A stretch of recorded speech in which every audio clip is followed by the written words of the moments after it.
So first of all, happy solstice. And second of all, Merry Christmas.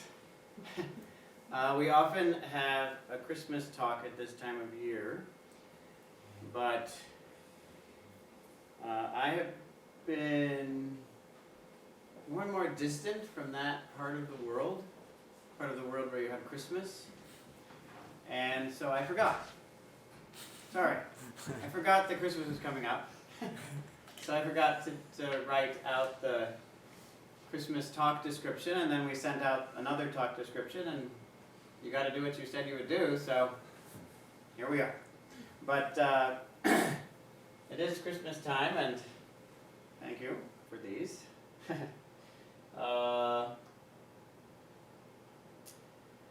If you do give gifts, then give your heart. There's no need to participate too much in Christmas as it has been developed by our economy. We can use it for other things, and connection is the most important one, and oftentimes one of the most challenging ones, the most difficult parts of the season. But know that working on connections matters. And even if it's a bit of a struggle, it's worth it, because that's what this season, as far as I'm concerned, is really about.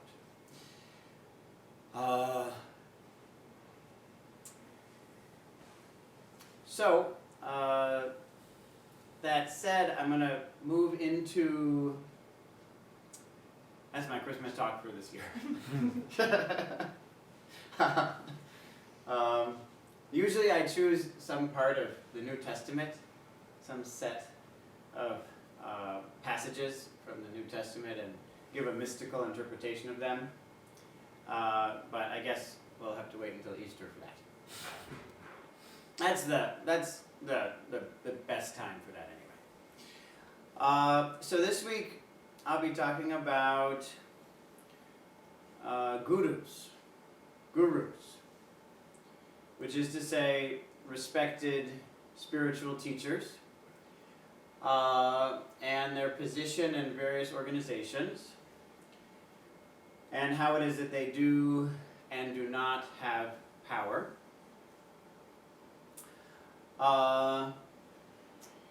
I'm planning on having this be the first of a number of talks on the topic, and to me it's a very important topic. To me it really matters, because I, like many people I think from our culture, grew up with a deep distrust of gurus, of spiritual teachers, and a sense that no one should tell me what to do, and a democratic system in which majority rules is the best, and these old-fashioned systems are beneath me, and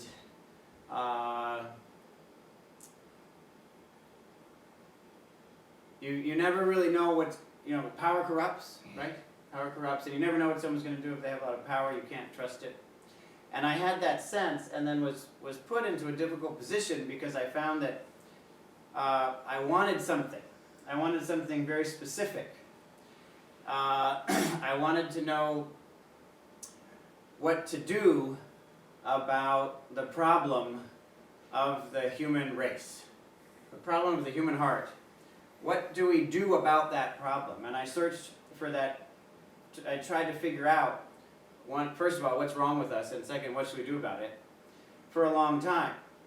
And naturally that's a little bit of an immature way to phrase the problem, but I was 10. So give me a break. Don't ask too much of a 10-year-old. The question as I put it was just, what's wrong with us? How can we treat ourselves, others, all living things this badly, to the point of killing each other, to the point of destroying life on earth? the point of building a nuclear arsenal, these are things that we human beings have chosen to do and have put a lot of effort into, right? We really try. It's not just that we didn't stop the nuclear bombs from being developed and produced. We actively worked on it. We tried hard for a long time to figure out a way to develop a system to destroy life as we know it in a matter of hours. This was a goal, you understand. This is something that we chose to do, effortfully and intentionally. And so I was aware of this as a child and was concerned about it and had to find out what is wrong with us and what do we do about it. Now, I just brought up one, I emphasized just one problem. There are many other similar problems in the world, which I'll leave to you to identify in your own minds. I was quite distraught. And so I asked myself and others for the answer to this question, what's wrong with us and what do we do about it? And I just couldn't find any answers that satisfied me. I couldn't find any answers that satisfied me, which was very frustrating. I was brought up, you could say, in this building, which is a Quaker meeting house. I was brought up, you could say, in the Society of Friends. And I guess at least one of you here may remember some of that. I was sitting in this room when I was 8, 10, 12, 16, trying to figure out the answers to these questions, and the Quaker tradition, in terms of the way it's practiced here in this unprogrammed meeting, is very much without a guru, without that kind of leader, wouldn't you say? In fact, it stands out in the various organizations worldwide and through human history as being particularly without such figures. And the way that it functions is in accord with the sense that we're all equally close to God and have equal access to the Word of God. There aren't specific ministers, people chosen to give sermons, and even in the leadership, in the practical decision making, there is a very unusual use of what's a technical term, which for now I won't get into, but what you could call consensus. Although the Society of Friends uses that method in a somewhat different way from how we often think of the term, the usual meaning more or less applies. And I grew up in that system, and I'm very glad that I did. I think it was very good for me. And I think that systems without a guru figure function well in many ways, and I'm grateful for that experience in my life. So don't think that this talk is saying that that organizations with gurus are the only good ones. I'm just saying that organizations with gurus are good in their own way. And the reason that I think that is that I searched and I just could not find the answer to my question. I just couldn't find it. I wanted it and I couldn't find it. But I wanted it and I couldn't find it. And that search brought me to a system that is totally different from not only the Society of Friends, but but the normal idea of what a good organization in modern times would be. And that was a Rinzai Zen Monastery in Japan with an extremely strict and uncompromising hierarchy. The senpai-kohai, the senior-junior relationship is essential to the structure of that organization. And then at the top of that system, so when you enter, you're at the bottom of the system.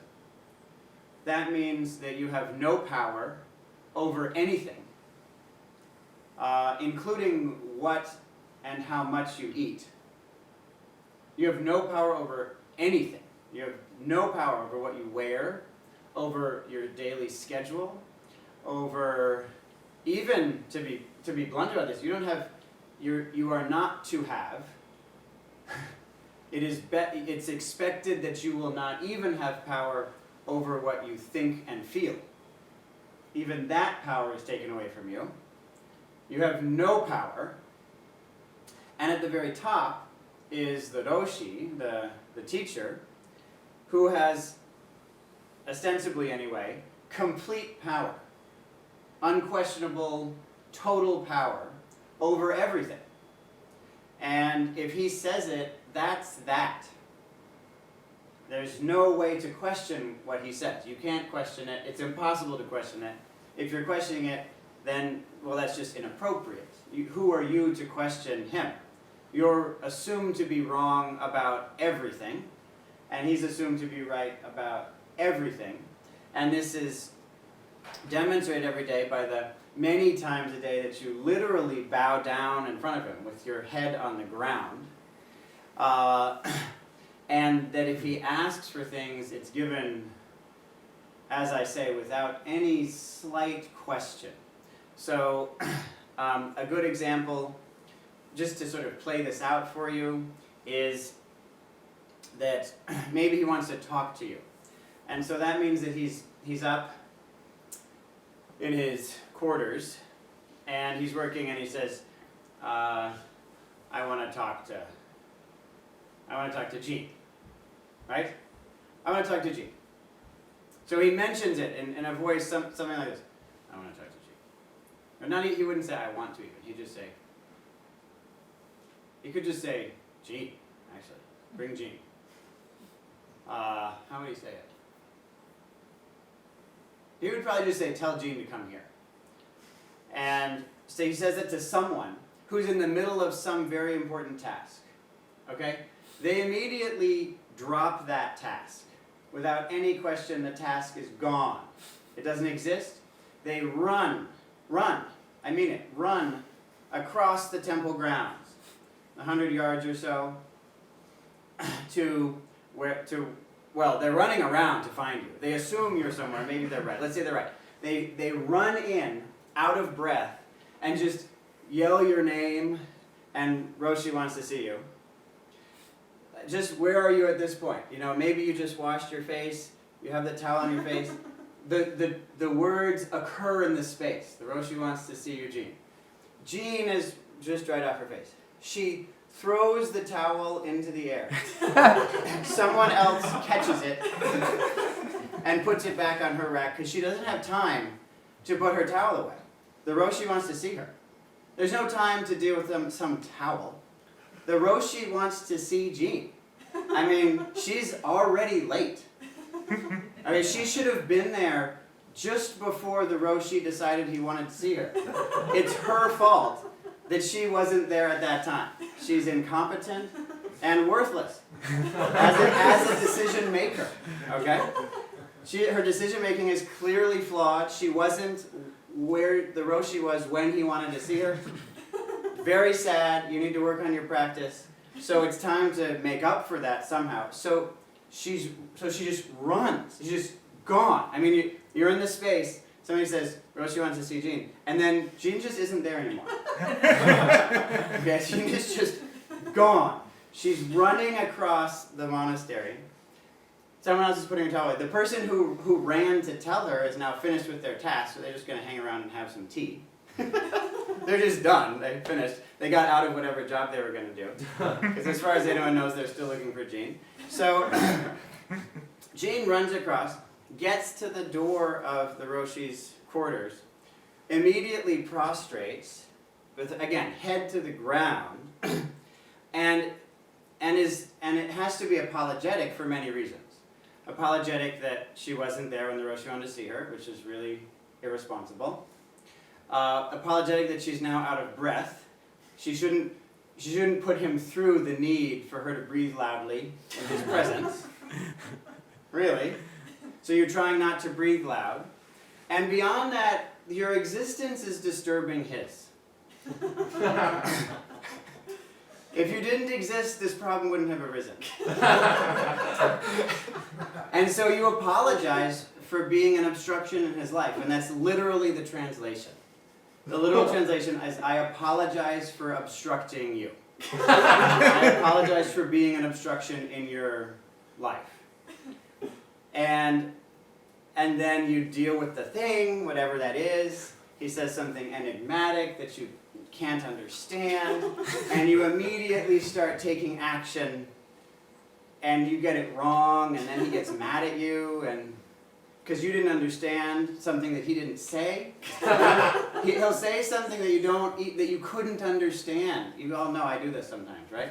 So you couldn't understand it, but you have to read his mind. That's your job. It's you have failed to listen sufficiently well to a perfect being. And so you just go through that process of failure and get beaten down for a long time, say years.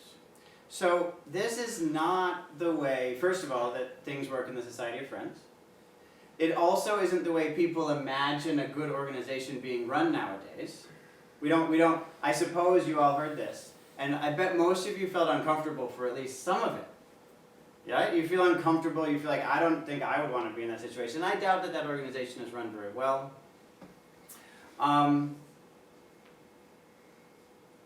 And my task today is to compel you to consider the possibility. Consider just the following possibility. That the reason that you're uncomfortable about it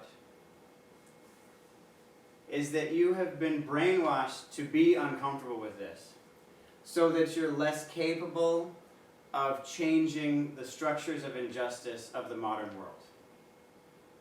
Just consider the possibility that structures that are far more damaging than the one I just described know the danger of structures that I just described for freeing people from the grasp of these evil systems, and therefore have villainized them to keep you out of them, so that you aren't competent in transforming the world.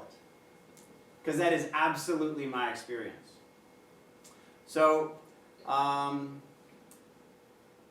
in my experience with this, that is the system which has most effectively in my life caused me to deeply question things, caused me to deeply investigate things. No system has allowed me to more deeply question, wonder, investigate, and be empowered in my investigation than that system. It's brilliantly designed to cause deep questioning and wondering and learning. That's the first thing. The next, there has been no system in my life that has more totally empowered me, that has more made me,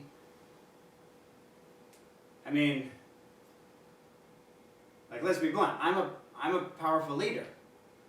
You know what I mean? Sorry. That may disrupt your expectations of what would happen if someone went through such a system, but I made a community of thousands of people, hundreds of people here, dozens of people living together out of nothing. And I hold back, don't I? I hold back. Okay? I could have a lot more power than I have. Much more. 2 or 3 orders of magnitude more. So it was extremely empowering. So first of all, it allowed me to deeply question, to deeply investigate. Second, it allowed me to be deeply empowered. And finally, it allowed me to use those skills, those qualities, to positively impact, to disrupt the injustice of the world and cause systems of justice to emerge. So that has worked much better for me than a flat system or some kind of democratic majority rule system. Those systems don't seem to me to be nearly as effective.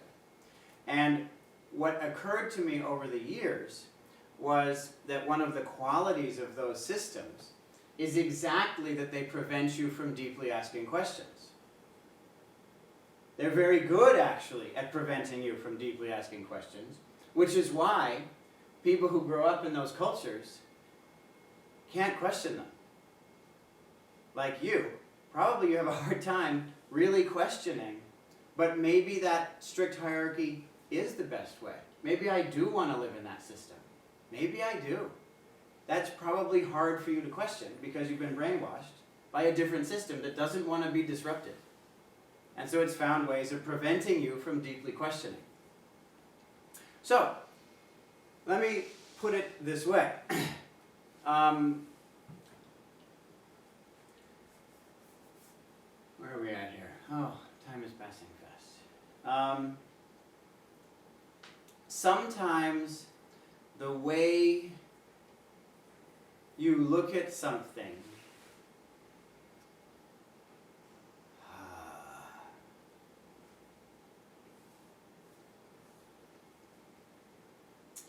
this is so hard. I was just with a friend.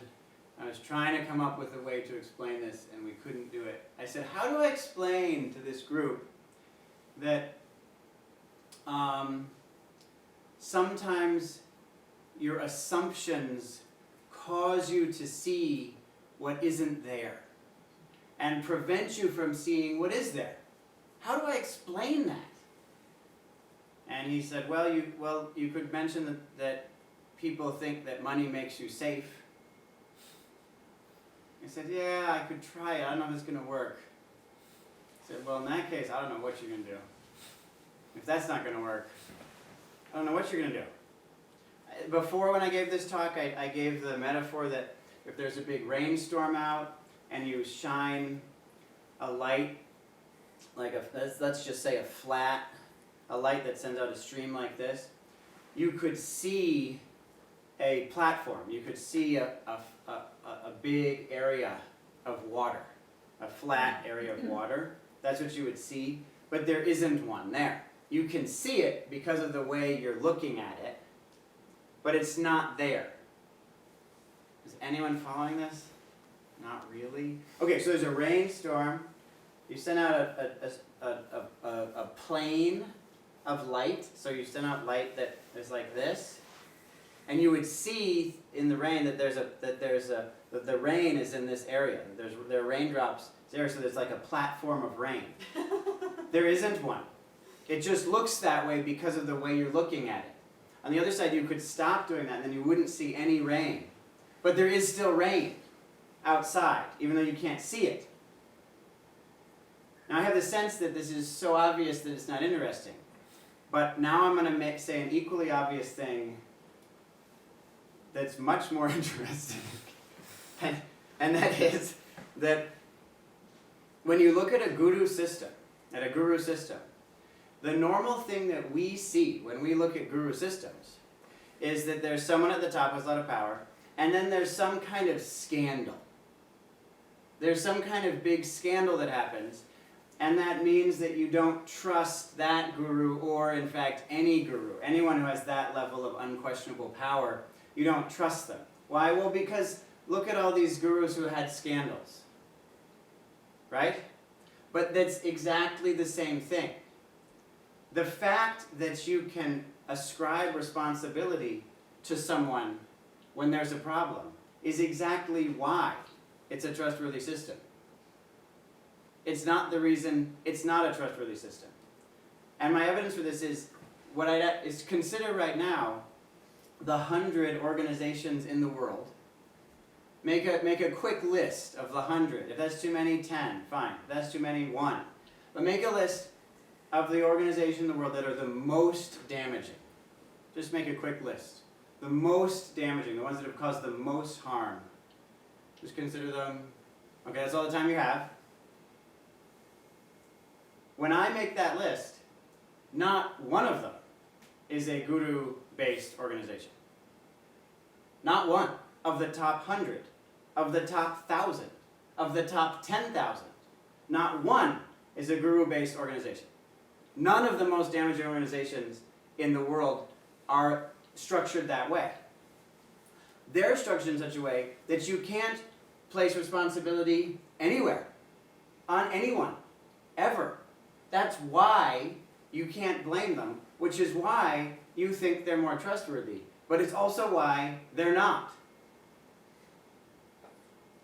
Okay, organizations like, I have a friend who has worked for an organization that literally does the following. They destroy the rainforest in order to extract fossil fuels by killing natives. This is a real company. He runs the division that does this. Okay? And he feels like, the world needs energy. What are you going to do? Backward way of life. You got to help these people. They don't understand that, so here we are. What can you do? That's how it goes. Okay? Rainforest, I don't know, there's plenty of it. So, he's like, if you haven't been down the Amazon, you don't understand how big it really is. It's huge, he said. So, this is an extremely damaging organization, and it functions because there's no one to blame. It's not even supposed to hold ethical conduct. It's, you could say, illegal for it to hold ethical conduct because it has the job to give money to its stockholders, whatever that might mean. You could put it that way. That isn't actually true, but you can say that. You can. It's true enough to say. So you have a system where there is first of all no ethical standard, and second, no one to blame because the thing in charge is an imaginary legal entity, a corporation. There's no one there. There's no one there. No one. Everyone who's there can say that they're just doing what an imaginary pretend entity that doesn't care about anyone. And no one even thinks it's supposed to care about anyone. It's supposed to not care about anyone. Everyone has to do what it says. What this imaginary pretend thing that has no heart says we should do. And we trust that organizational structure above one in which there's someone who has this level of power and responsibility who you can point at the first time they do anything wrong. So one example would be maybe they rape someone. Now raping someone is a terrible thing to do. It's really, really bad. I'm not saying it's not really bad, but if you look at it from the perspective of damage to the world, it's not as bad as this other organization. It's not. Sorry. I know it's so hard. It's so painful to say something like this, but you just have to live with it. I'm sorry. That organization causes the deaths and destruction of life of many people, and not just those people, causing the dismantling of an ecosystem, and in fact of the world. I mean, I talked to this guy about, so let's put it this way. I talked to him about things like rape. He has no moral compass, no conscience at all. And I was talking about it, and he asked me directly, do you think that rape is entirely bad? And I said, yes. What do you think? He said, well, I think half bad, half good. I mean, this is the kind of person we're talking about, and this is the kind of organization we're talking about. This is extreme evil, but we feel like, yeah, but I mean, it's not a guru organization, so maybe it's okay. That's how we feel, but we work in organizations that have the same basic structure as that one. I don't know of any way that a guru-based organization could become that evil. I've never heard of it ever happening, ever in world history, one time. But it's common that the sorts of organizations that most of us work for have that level of ethics. That's actually normal. It's a normal state in this economy, in this modern world. It's not uncommon. So why would it be that we irrationally would think that because so many gurus have been accused maybe rightfully accused, some of the time rightfully, some of the time not, but in any case that there's someone to hold accountable to ethics, that such a system would be less trustworthy than one in which there is no one to be held accountable to ethics. This is an important thing to question. I'm asking you to question. I know it's hard to question because you grew up in this egalitarian system where it's hard to really think for yourself. I know. I grew up, because I entered when I was 19, I entered as a teenager, a very hierarchical system where it's much easier to think for yourself. That's the place it's easy to think for yourself. In my experience, compared to this, and it was embarrassing for me, and I'm kind of hoping to embarrass you, honestly. It was embarrassing for me to get to the point this day when I realized that I had to question whether I'm someone who questions. That was a rough day when I realized, oh my goodness, this old, crotchety Japanese guy who I have imputed, I have ascribed him the characteristics of not questioning and just being traditional and not thinking about anything. He is not only far more open-minded than I am, but he's demanding that I be more open-minded than I have ever demanded of myself. He's demanding that I question things that I have never been willing to question. And he did it. He succeeded. I started questioning these things. And I realized that those very assumptions that we have that we're not willing to question, that they're the ones that run our lives, they're the ones that run the world. They run the world. And they run the world in nefarious ways, in pernicious ways. One of the ways they do it is to be sure that we are disempowered and that no one is held accountable to ethics. And flat systems are excellent for that. They're very successful at that, because if no one is responsible, well then no one is responsible. And then you end up with certain individuals in those systems trying to be responsible, but fighting against the structure itself to do that.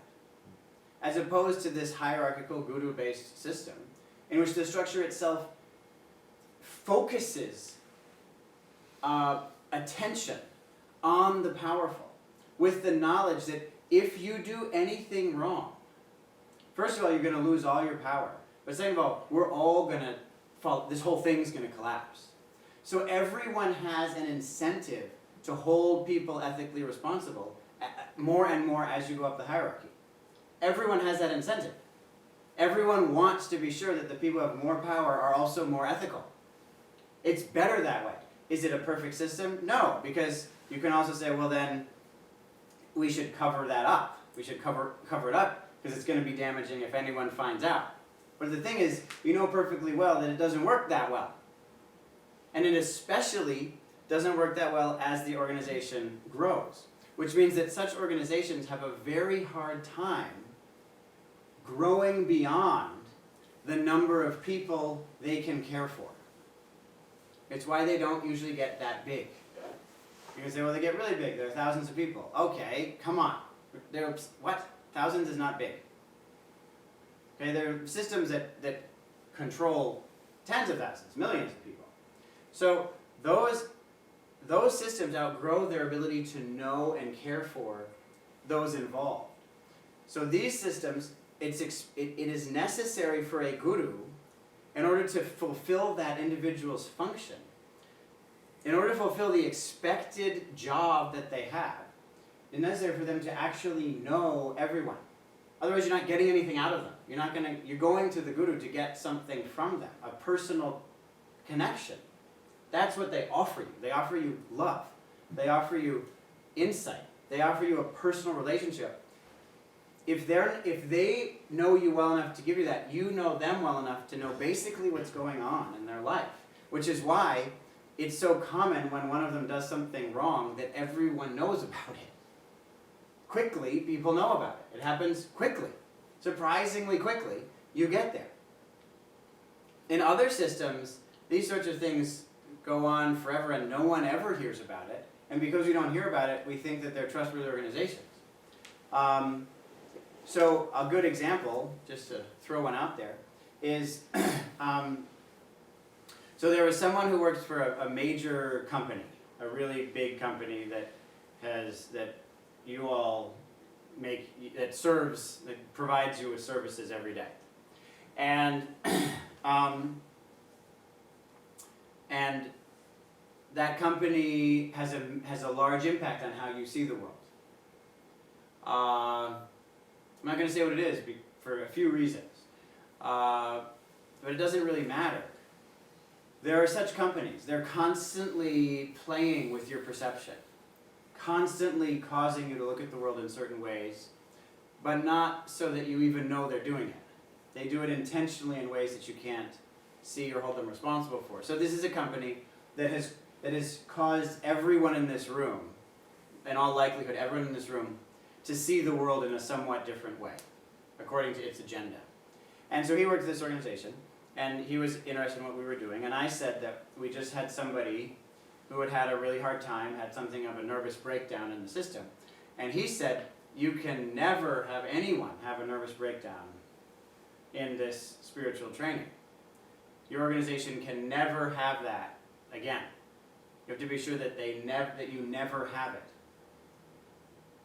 And I was surprised by this, and so I said, but, I mean, people have trouble sometimes. Sometimes people have trouble. And someone's going to have a problem at some point, no matter what the organization is, regardless of the way you do the training, regardless of the relationships, it's still going to happen. And he said, no, in my organization it has never happened. This is an organization of tens of thousands, maybe hundreds of thousands of people employed. He said, no one has ever had a nervous breakdown in our organization. No. And I said, really? And he said, yes, certainly. I said, well, how can you say that? He said, because we track everyone's emails, facial expressions, through AI, and phone calls. We track all of it, and the moment someone starts exhibiting symptoms, we fire them. There it is. That's why it never happens. Done. So here's the question. Is that a trustworthy organization? It's true. They never have these problems. Does that make them trustworthy? In the same way, you have a system where you actually get to know each other and you start to become aware of the problems. The awareness of the problems is exactly the thing that makes the organization trustworthy. But we interpret that as being exactly the thing that makes it untrustworthy, versus these other companies where you never see these problems in the news. Why? Because they externalize them. They throw people out. They mine the resources of people and discard them when those resources have been extracted. And this, as I say, is the norm in our society. So if you have a system in which you take a very different approach, in which there's someone who is known to be responsible, such as the Roshi, when every time I bow down to him, I can't help but ask if he deserves it. Does he deserve this much respect? That is it's excellent if everyone in an organization questions the leader multiple times a day. Constantly examining their behavior. Constantly wondering, what about the things I don't know? This constant scrutiny all the way up is actually extremely helpful and gives you the realization, oh, I myself am moving up this hierarchy every day. I actually have to deal with my stuff. Because next year, and the year after that, more and more people are going to be watching me. I actually have to deal with my stuff. I can't just sail through this anonymous system in which no one has responsibility because an imaginary legal entity has total responsibility. I actually have to become a trustworthy person. Because these people know me. Until you finally get to the point when you're at the top of the hierarchy. And to be at the top of the hierarchy means that it is assumed, it is expected, whether it actually happens this way is another question, but it is expected that you will have gotten to the point when you have completely surrendered all of your power to the group. This is very important to understand clearly, that the Roshi has that much power because he has demonstrated over decades that he has relinquished his power to compassion. He has demonstrated that when push comes to shove, he's going to put you first. That's why he's in that position. When it really comes down to it, I mean really, when the pressure's on, he's going to put you first. He's going to put himself, he's going to set aside his own desires. And to the point that it doesn't make sense to say something like, which is why I changed what I said, it doesn't make sense to say like he wouldn't say, I want to see so-and-so, because what he wants is irrelevant. What he wants is not, no, he's everyone's complete slave.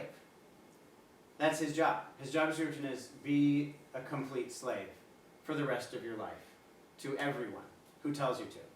And so he doesn't have power over who are his students. You come and you say, I want to be your student. He just submits. He gives you his life without reservation. And you can hold him to it. His only job in the world is to benefit you. And if he's not doing it, that's a real problem that you can hold him accountable to. It's not like normal situations where the people in power still have power. In a strange way, this hierarchical system is far more flat than the normal system in our society. Because the people who have more and more power are the people who have demonstrated their willingness to give up their power more and more. That's the job, that's the criterion for who is put into powerful positions. The people who have relinquished their greed. They are the ones who the group puts up in the system, which means that the teacher has no power. The teacher has sacrificed their life. The teacher has to do what they're asked to do, whether they want to or not. If they can try to convince the group, the group says you have to do it, they just have to do it. Their life has been utterly destroyed. And so it's only fair that if they asked you to come, you would run. That's just making it even. And because they're that giving, because they're that safe, because they're that loving, you get to the point when you realize, oh, with you, because you're going to be there for me in a way that literally no one else has ever been. Ever. Anyone. Ever. I mean anyone. Because even if you want to do it, doesn't mean you can. So even, they typically say your gratitude to the guru is even greater than your gratitude to your parents. Because even your parents weren't able to really be there for you, even though they wanted to be. Because they hadn't actually given up self-centeredness. They may have wanted to give it up, but they're not fully enlightened, so they didn't. Until you're enlightened, every thought is about yourself. So, even if you pretend it's not, every thought is a self-centered thought. Enlightenment is the ability to have a thought that's not self-centered. So even though they wanted to, they couldn't, but this person is actually able to be there for you and is willing to be there for you. And beyond that has been given the skills to effectively care for you, to give you what you really need, to provide you the greatest gift, which is your own life, your own power, your own agency. They know how to give that back to you, this thing that's been stolen from you for your whole life. They're able to provide you with the skills so that you can get it back again. And because of that, you're able to become a child again, as you're safe. Which means that you're able to become a toddler again, because you're that safe. Because you know they're not going to take advantage of you. Because if they ever take advantage of anyone, they're going to be removed from power. Which means you can become an infant again. And you can go all the way down to that level of helplessness. And it's at that level of immaturity that our deep, underlying, unquestionable assumptions began. That's where they began. These deep, underlying assumptions about who we are, which then colors everything about the world. We see the whole world through the assumptions about who we are. If we believe we're a certain way, we have to interpret the whole world accordingly. So if we believe we're worthless and someone's being kind to us, who knows how we'll respond, but one typical way to respond is, I wonder what they're after. Because I'm not worthy of this love. So why are they treating me this way? It can't be that they really care about me. So what do they want? And you do that until more and more you find yourself getting rid of the people in your life who really love you and interacting more and more with the people who want to take advantage of you. And then you wonder, why am I always with people? Well, it's because you filtered experience according to these self-perceptions. It's just one of many examples. As this changes, you can look back and realize, wow, that person who was nice to me, maybe they were nice. Too bad I burned that relationship because I distrusted them because they were nice. Maybe I should do something about that. You finally put yourself in a position where you can start to question and reformulate these basic underlying assumptions. The fundamental assumptions that we've been making from a very young age, and maybe longer than that, maybe hundreds of years, thousands of years, millions of years, billions of years. We may be carrying these patterns along with us. Because we're in a position of such safety, and with the teacher telling us you have to question, and asking us to question, and challenging our assumptions, pushing us, because of that you finally start to really doubt the things that you've never been able to even identify as assumptions, much less question. And with that comes an enormous sense of power. So you can say, I saw a mother and maybe a 3 or 4-year-old in a store recently, and the mother was mad at this little girl for not remembering the shopping list. Not that she didn't remember to bring it. She had asked the little girl to remember the 10 or 15 items that they needed to buy, and the girl didn't remember all of them. And she was mad at her. Got mad at her for not remembering. This is not empowering. You're not empowering the 3-year-old. This is not an empowering moment. It's an inappropriate moment. And in the same way, we have to be allowed to return to these levels of immaturity, and then allowed to grow in that way, allowed to try again, to be a 3-year-old again, and learn the appropriate lessons that a 3-year-old has to learn, rather than being rushed on to being 4 or 10 or whatever age, because we're supposed to grow up so fast and be responsible. Instead of that, you're given a chance to let go of your responsibilities and try again.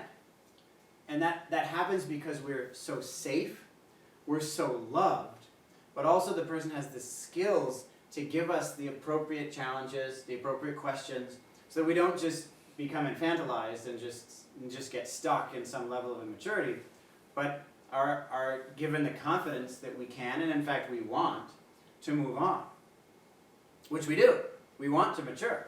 We don't want to get stuck there. We're very excited actually to mature if we're given the space to do it and the encouragement and the confidence to do it. Knowing that it is expected of us that the whole system depends, this structure depends entirely on people, each of us, moving up through it until we're honestly, truly selfless and powerful. Otherwise, the whole system collapses because you need somebody there. And so everyone has this pressure to deeply purify their minds, to deeply cultivate love, to relinquish their lives for the whole world, and to gain the skills that are needed to be of true benefit. None of this pressure exists in the, I mean, I've worked in other sorts of, I've done jobs, you know? What I'm describing, I don't know, I didn't experience it. And even if you experience it, it's because there's some weirdo in your organization who just happens to be a saint and goes against the flow of the system to try to bring that into it. In the rare cases when I've experienced it, it's because there's some weird person who has to literally fight the system to provide value to the people working in it. To provide this level of personal growth and love. And they're often penalized for it. It's very different in this other system where there is this demand. It's required that there be an equivalence of power. The person with the most power has to have the least power. That's the way the system works. The people of the least power, it's demanded of them that they gradually move up and get total power, complete power, and that the system needs you. It's not a secret. The system demands it. You have to grow up. You have to take over. Soon, he's gonna die. We need you, and we need you now. Not in some day. Now, you've got to come through this, and then you're given the space to become totally immature in order to become totally mature. Yeah. It's a system which, as far as I can tell, is from a practical, it's imperfect, obviously. It's a disaster zone. I know. I lived in it for years. I still sort of live in it, and it's awful. I get it. Okay, fine. I know. You're not teaching me anything I don't know. I'm not saying that it's a good system. I am saying that, to my knowledge, it's the best system. The challenge for us is how do we make it so that such a system is relevant in the modern world when, oh my gosh, is it almost 6 o'clock? I'm sorry. Okay, so it's a system that, well, it's a system that is the challenge to bring it into the modern world so that it's relevant at a scale that's needed in our world, and also that we can overcome that we can work through the challenge of other systems that want to undercut its credibility so that it doesn't undercut theirs. Such as, whatever it is, democracy or something. Now, I'm not against democracy. I think it's true. It's often been said about it. It's the worst system except for all the others. And that's true, but I believe that this system has something to offer to improve the scale of injustice that continues to exist in the organizational structures that we currently have. So, let's go from there to a short sit. I'm sorry, it'll only be about a half an hour. Begin.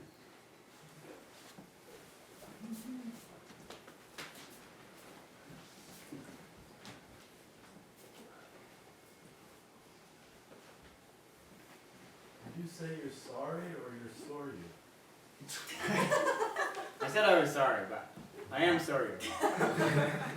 Don't be sorry for being sorry.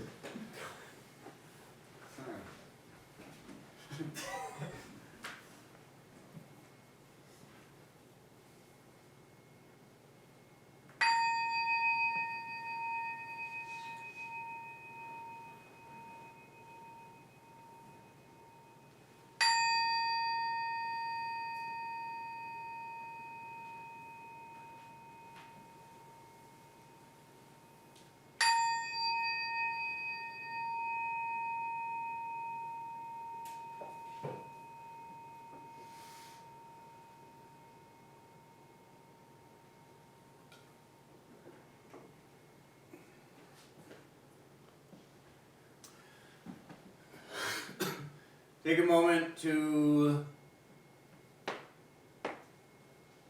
settle into your body.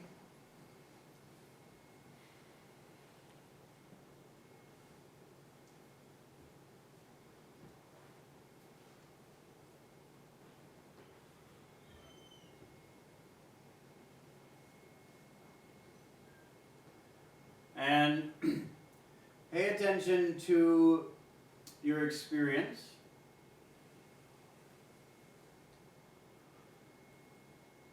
And identify, to the best of your ability, identify within your experience, to the best of your ability,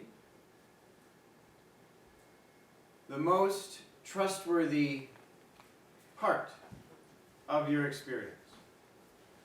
What part of your mind, right now, as far as you can tell, is the most trustworthy?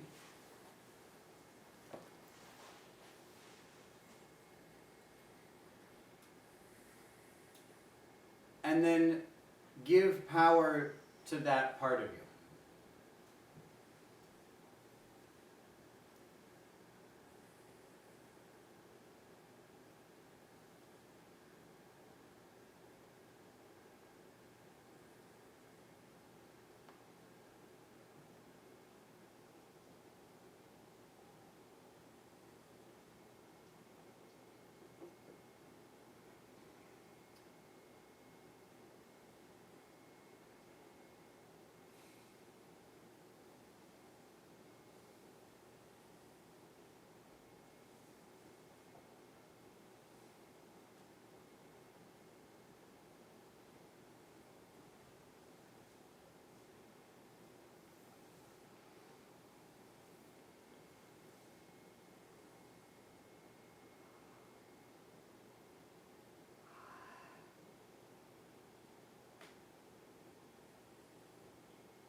Once again, examine your experience, examine your mind,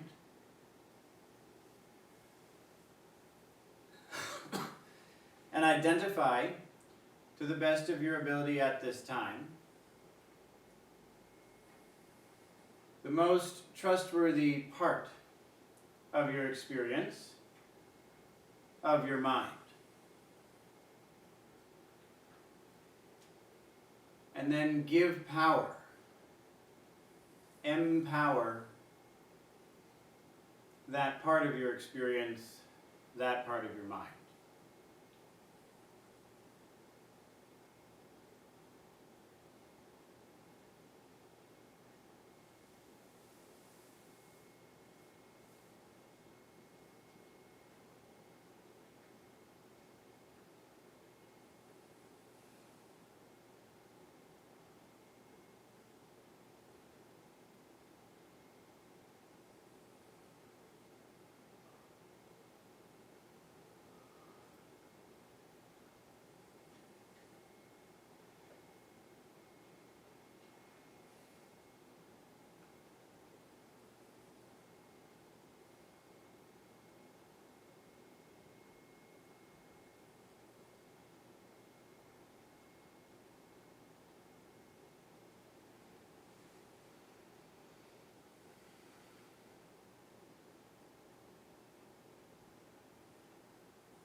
continue with this simple exercise.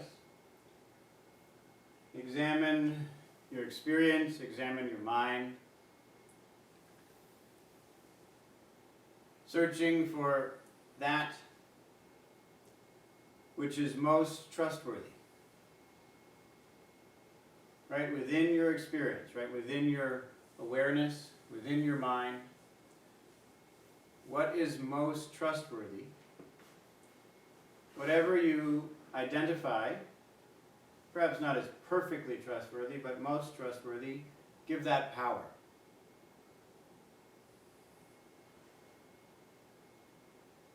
If you aren't sure, if you can't find anything trustworthy, you're searching and you're not finding anything trustworthy, well, very good. That knowledge that you haven't found anything trustworthy is the thing you have found that is the most trustworthy. Give that power. So if you've concluded, I can't find anything trustworthy, great. Something in you knows that. Give that power. Empower that knowledge. That you don't have any ability to find something trustworthy within you. And yet, you have the ability to know that. So empower that. If you do find something trustworthy, then ask, what knows that? What is it that knows that this is trustworthy? You must trust that first. So empower that. Empower that which has correctly identified whatever it is as trustworthy.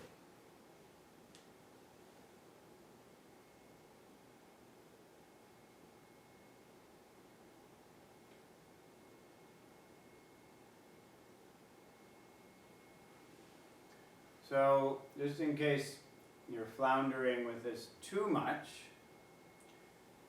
you can ask, is the knowledge that at this moment you're inhaling or exhaling, is the ability to correctly discern whether this is an inhale or an exhale, is that trustworthy?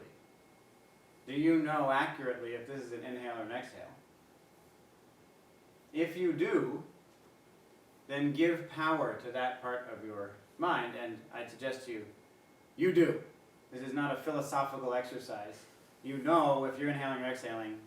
If that doesn't seem clear, then, well, it's unlikely that it's because you're going deep.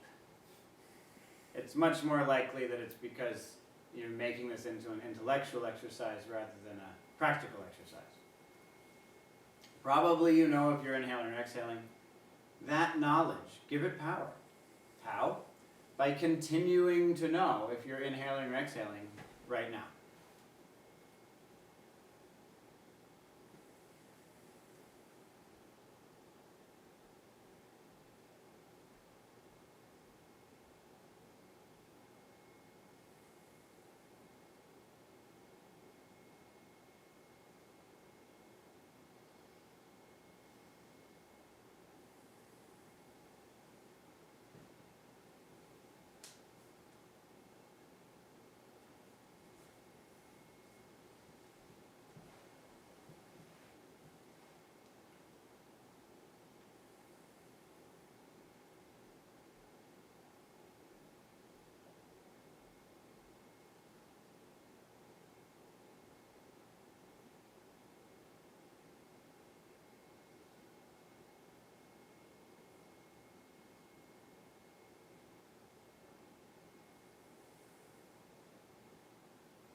knowledge of whether you're inhaling or exhaling, or whether at this moment you're seeing or hearing or feeling. This is one kind of trustworthiness. And if you have it, and you believe that it is trustworthy, then empower it. Continue to know. This moment, am I inhaling or exhaling? At this moment, am I seeing or hearing or feeling? But there are other kinds of trustworthiness. For example, you may find compassion or love in your heart. If you conclude that that is trustworthy, then empower it. Give it power over your experience right now. Continue to feel love, compassion. Perceive in those terms. Understand in those terms.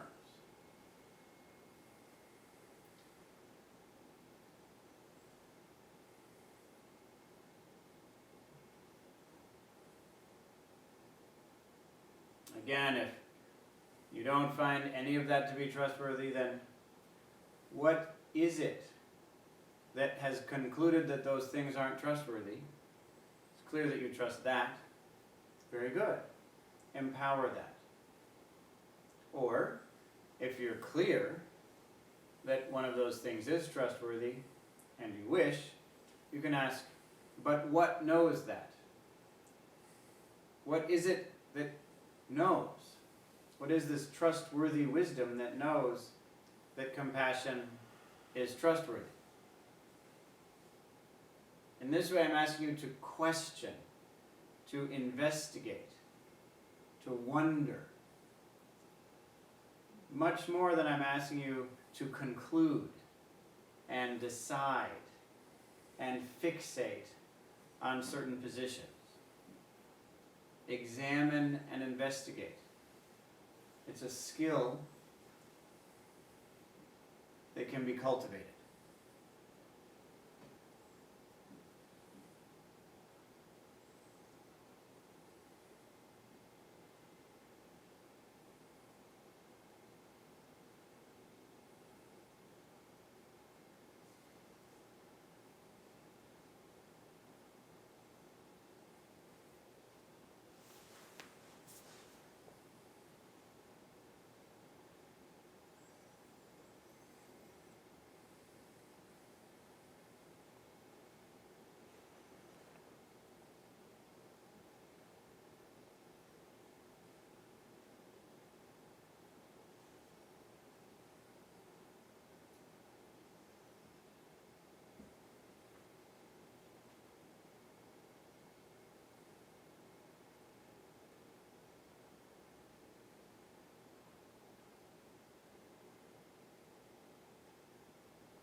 As we move toward the end of this exercise,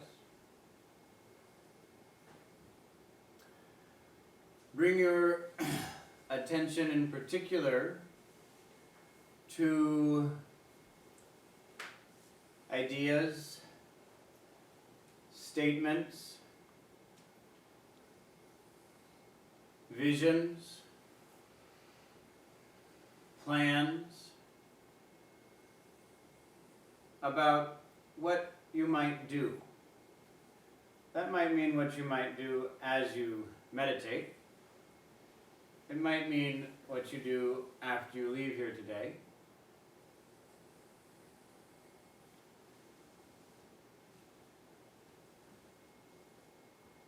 In any case, consider the various thoughts, verbal perhaps, visual perhaps, even emotional perhaps. Consider the various impressions about what you might do now or later as a kind of committee inside of you. There are a bunch of different ideas inside of you.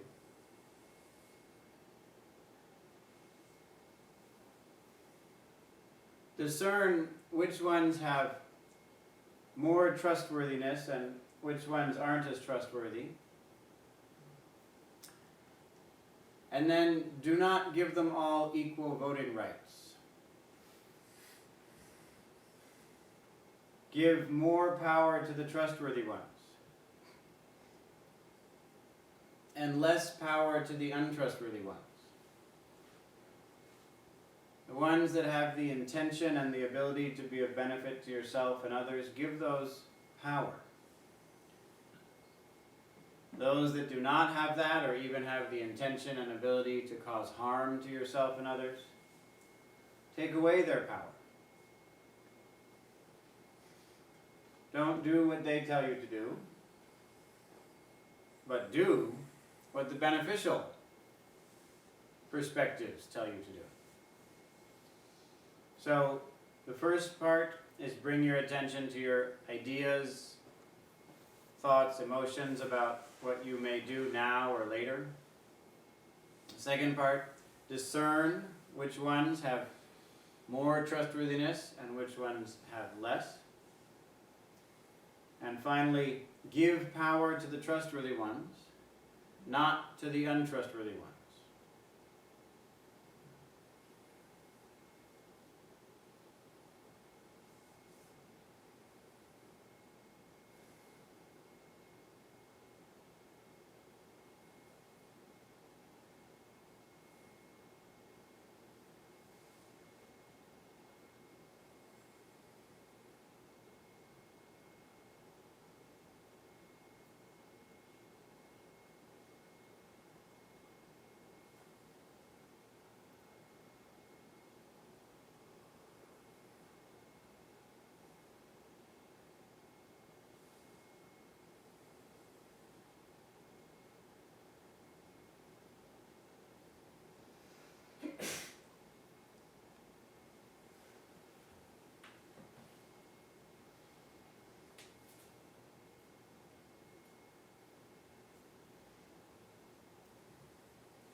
exercise to determine what you will say. Yes? You can do that. Use the exercise to determine any questions or comments, discussion that you may have during this period. Yes? When you said Yeah. that ask anyone, I hold back Yeah. in your exercise of absolute power as Roshi. Well, I'm not a Roshi, I don't have absolute power. Oh, okay, Yeah, not at all. okay. He doesn't either. Oh, Even the Roshi doesn't. I did hear that he has no power also. He doesn't have absolute power though. He just has a lot of power. But my question Go is ahead, yes. to you, Yeah. as a leader, Yeah. why do you hold back? I hold back for a number of reasons. One is my distrust of myself, which I think is often valid. It's very important to not make a mistake.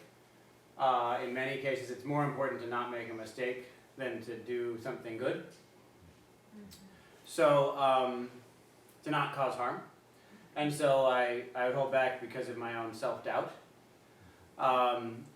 As my mother taught me, one part of being trustworthy is recognizing that there are parts of yourself that are not trustworthy. So it's very important that we do that, so we should hold back for that reason. The second, another reason is that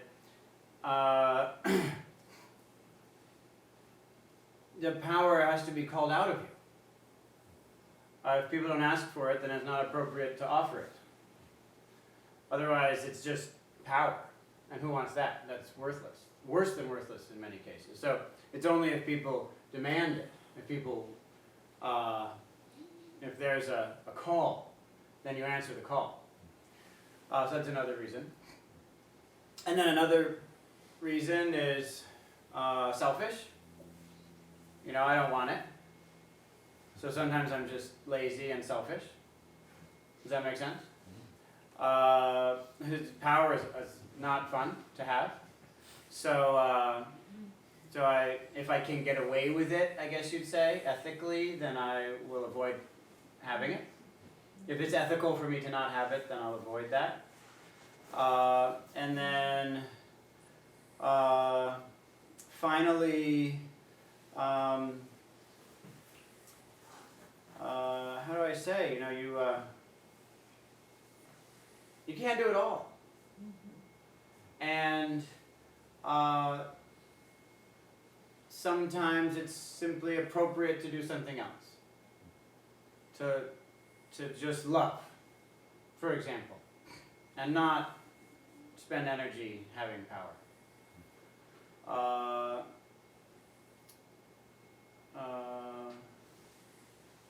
Yeah, so those are some of the reasons that I anyway hold back. That's a very thorough answer, thank you. Yeah. Yes. Doesn't power couldn't it just be, as opposed to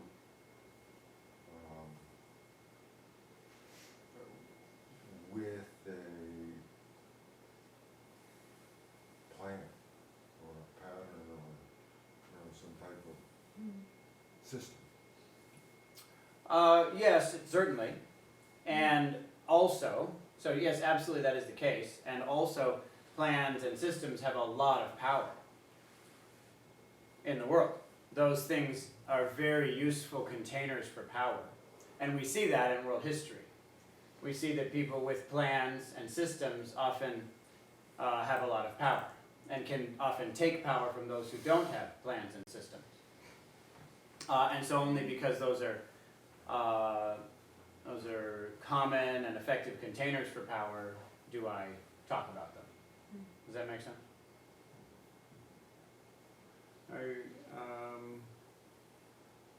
Let me,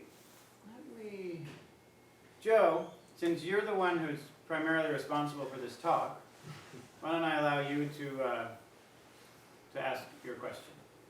My question was actually about the guided meditation. Yeah. I can ask questions about the talk also.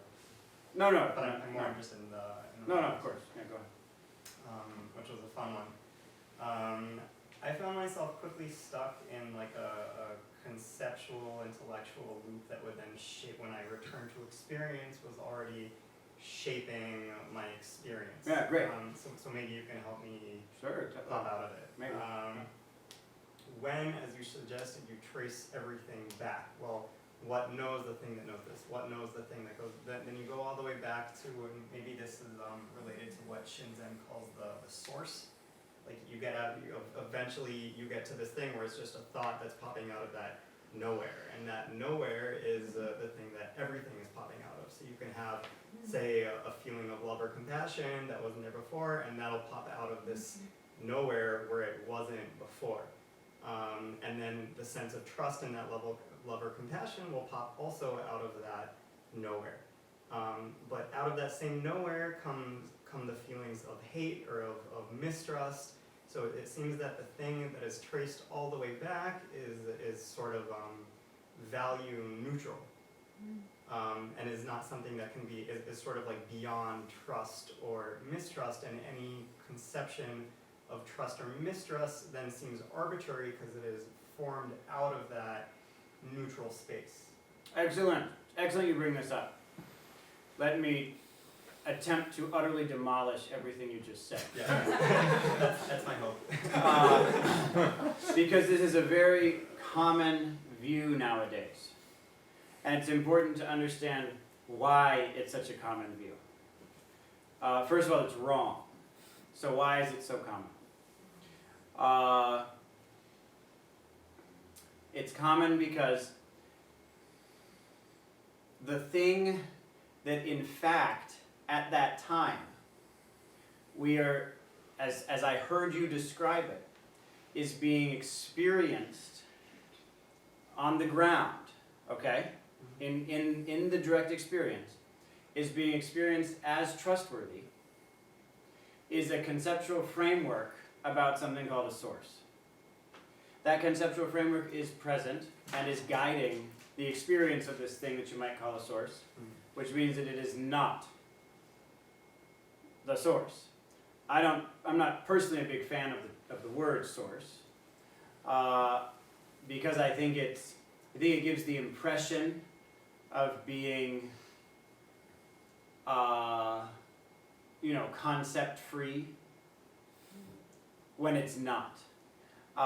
So something like the word God is not concept free, nor does it give the impression of being so. So I like that word better, because it admits up front, I'm going to warp your experience now. But the word source gives the impression of, no, this is a word that doesn't have a lot of baggage, but it does. And so it has a lot of ways of warping and filtering our experience. So the sense that there is a source out of which things come that weren't there before, that conceptual framework is present. And that's the thing we're trusting. That conceptual framework will give you the conclusions that you said. But you're not actually back behind that yet. What is it that trusts that? Is that trustworthy? And I would suggest, no, it's not. Discard that. Discard the thing that trusts that conceptual framework.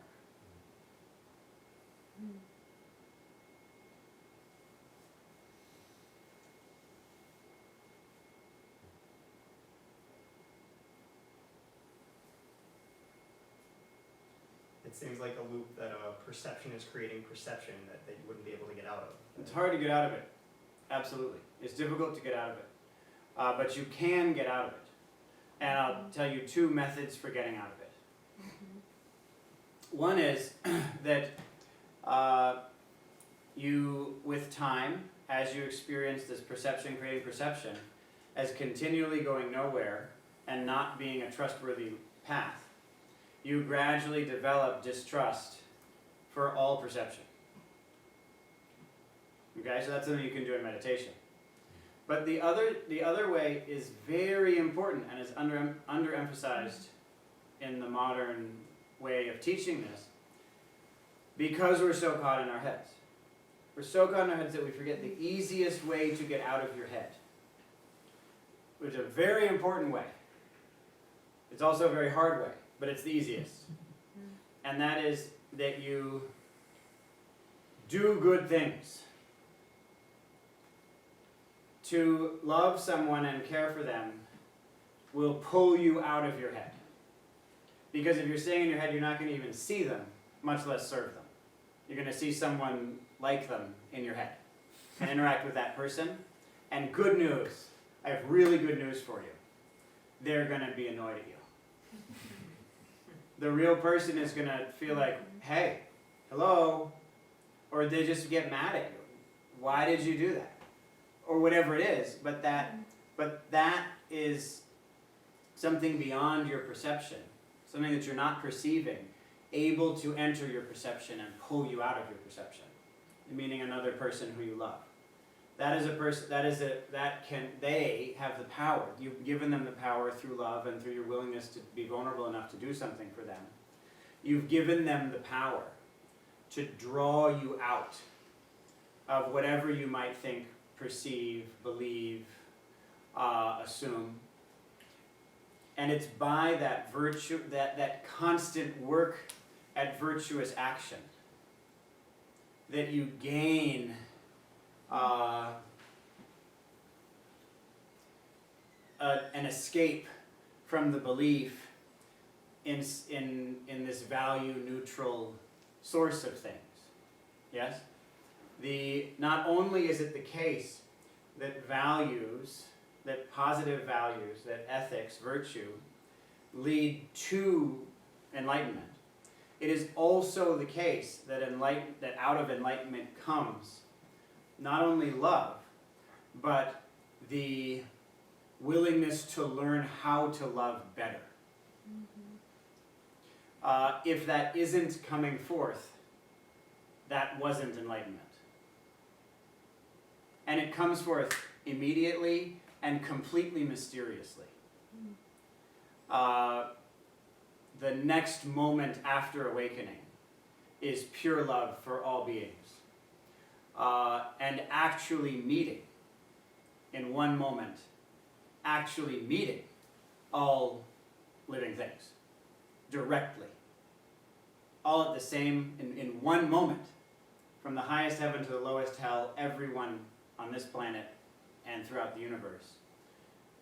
And beyond that, there is the tendency to relinquish the causes of suffering. The tendency for us to cause suffering to ourselves and others, there's a tendency to relinquish that and to appreciate the way that our attempt at virtuous actions cause us to relinquish that. Yes? So this ends up supporting and maintaining what is good, dismantling and discarding what is bad. And so even though there isn't some kind of conclusion that there is good and bad, there isn't some kind of duality between good and bad, it naturally occurs anyway, prior to conceiving that good grows and bad falls away. So it is value neutral in that it's inconceivable. It doesn't have the conception of good and evil. But it's not value neutral in terms of its behavior, in terms of what actually occurs. And so the path is about directly experiencing that rather than any conception about it. How's that? Thank you.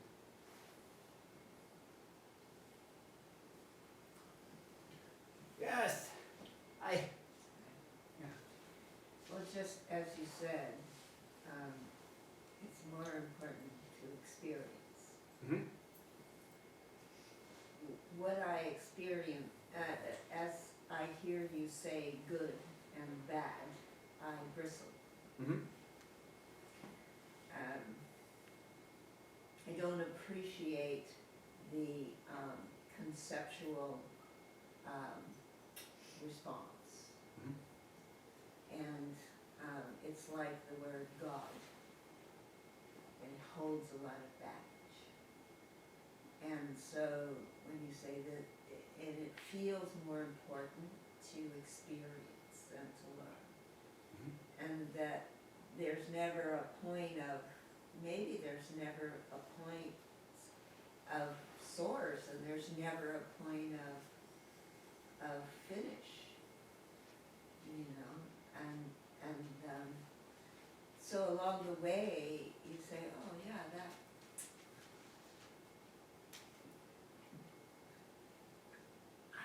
I like where that's going. I didn't say that's good. I like where that's going because it's on its way to somewhere that's not going to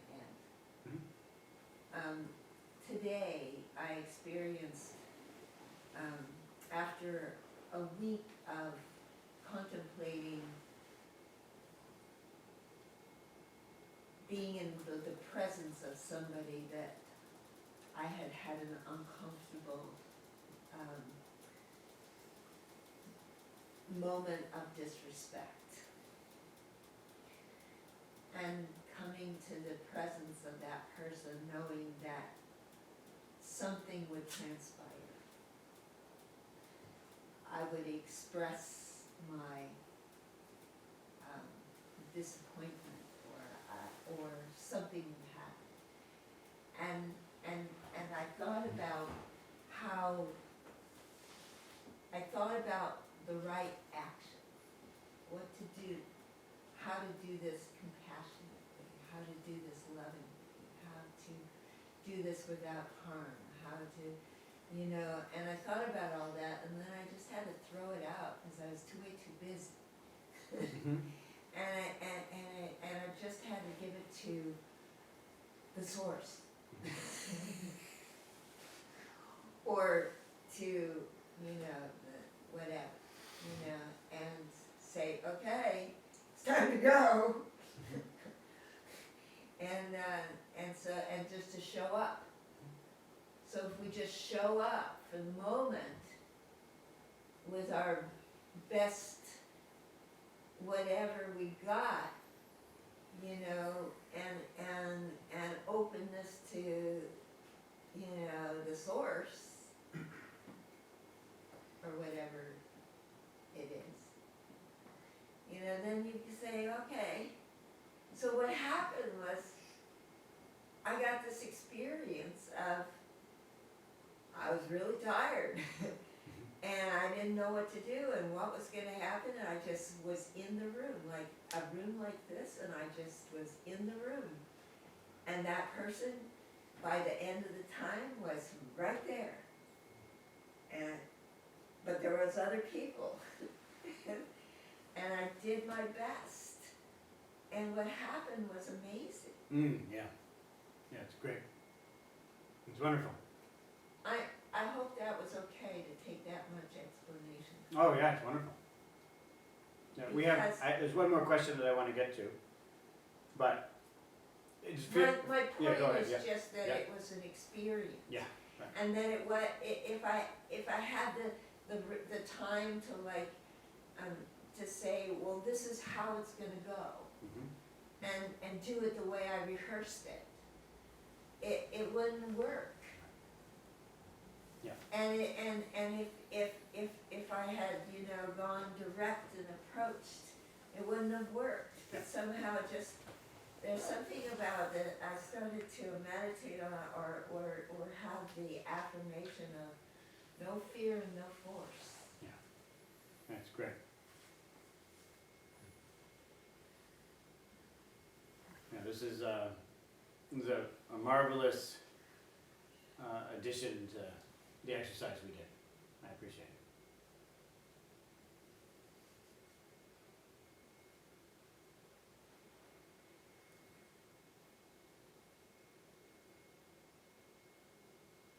Yes. Me? Oh. I found a lot of grief come up when you were talking about the Yoshi. The Roshi. Roshi, yeah, Yeah. Roshi. I know Grief, that, yeah, what sort? Or sadness. Yeah. Why? You said that he had given up his whole life. Yeah, he has. As far as I can tell. And part of me feels like to love that much, Hmm. isn't that what we're all supposed to be doing? I mean, is it really giving, I just want, part of me, this like sadness came up, but then I just wondered, isn't that really what we would all be doing for each other, to have that much love, Mhm. that we would give up our lives? Yeah. So, yeah, you agree that that's, okay, that was my. As far as I can tell, he's doing just fine.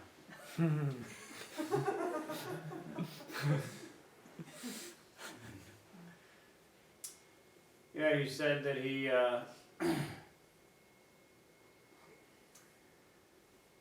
he trained for a long time, many years, with great desperation.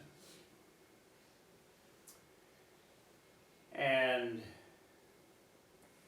he was in a monastery, and he, like so many of us, entered, especially the young ones, because he was young when he entered, around the age of 20. He entered with the sense, I'm going to do this faster than everyone else and finish it and get out of here, get on with my life. I'm going to get enlightened really fast. I don't know what all these other people are doing, but I'm going to do this right. And so he trained for a year, and he didn't have any significant experience. So we thought, okay, well, I guess.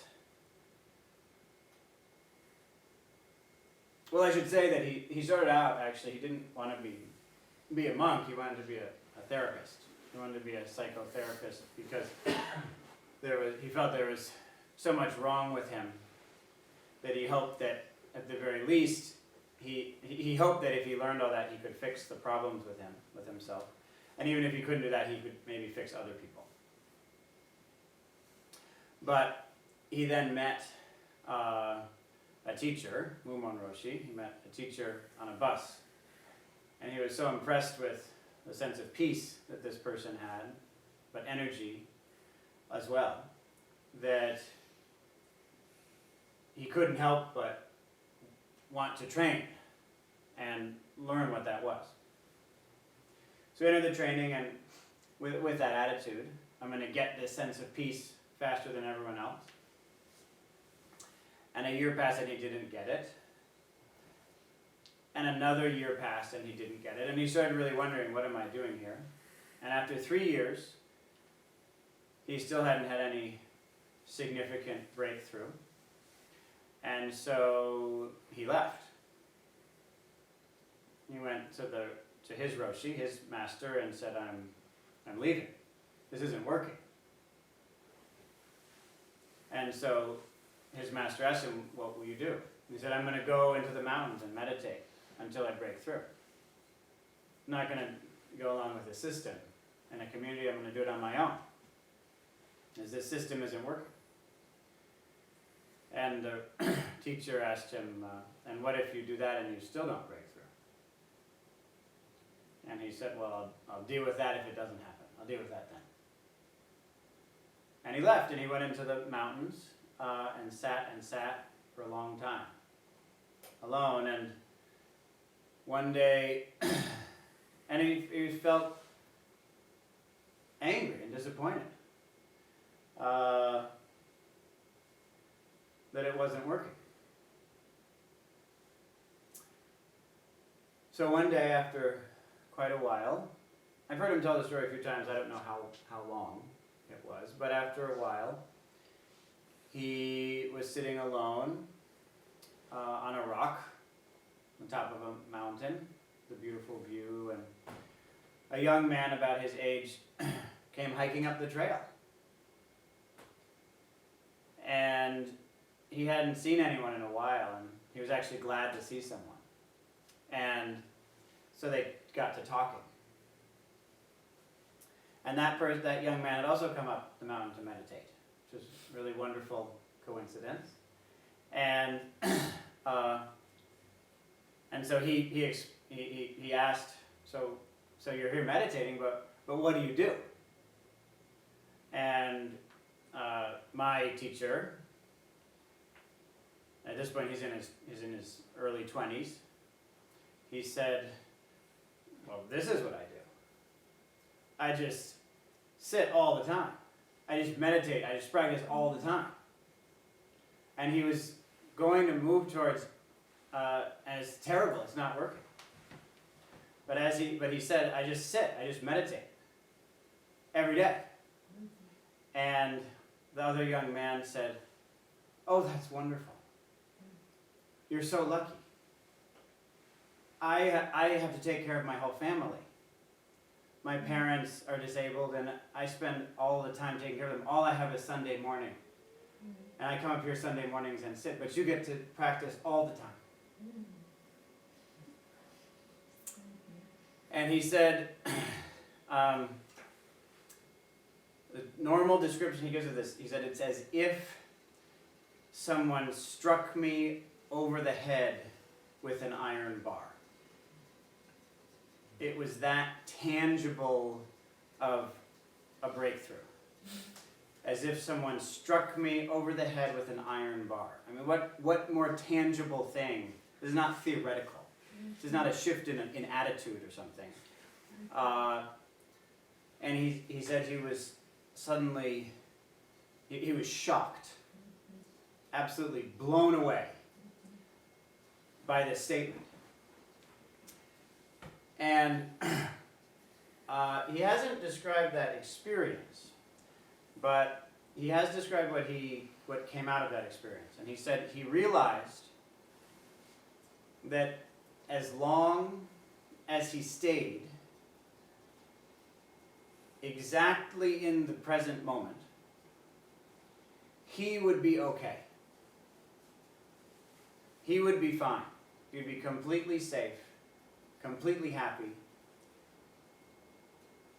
and be able to know what to do if he could stay in the present moment, which meant that all of his energy for the rest of his life could go to serving others.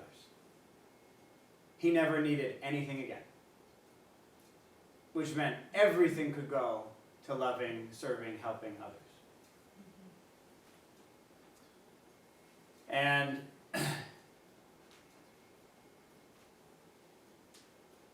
he was so shocked by this that he didn't know what to do. He had no direction in life. None. And so he just went home to his parents' house. I didn't know what to do. And then he happened to be in contact with someone from that monastery a few months later, and they just told him, why don't you come back? And he did. And he gave himself to the training. No longer complaining about the fact that things weren't good enough for him. He totally surrendered to that training and gradually moved through the system, the curriculum. And he said that,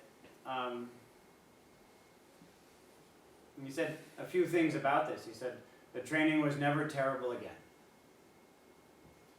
And he said it was as if from that moment I was always held in the Buddha's hand, always protected and guided. So as I say, as far as I can tell, he's doing fine. He doesn't seem to need a life. Doesn't seem to be that good of a thing to have after all.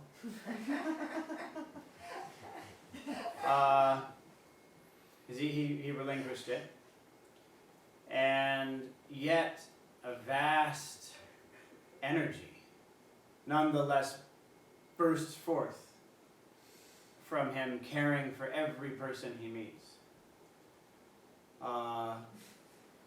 Beautifully and easily and naturally. And yes, that isn't just what we should do. It is what we should do.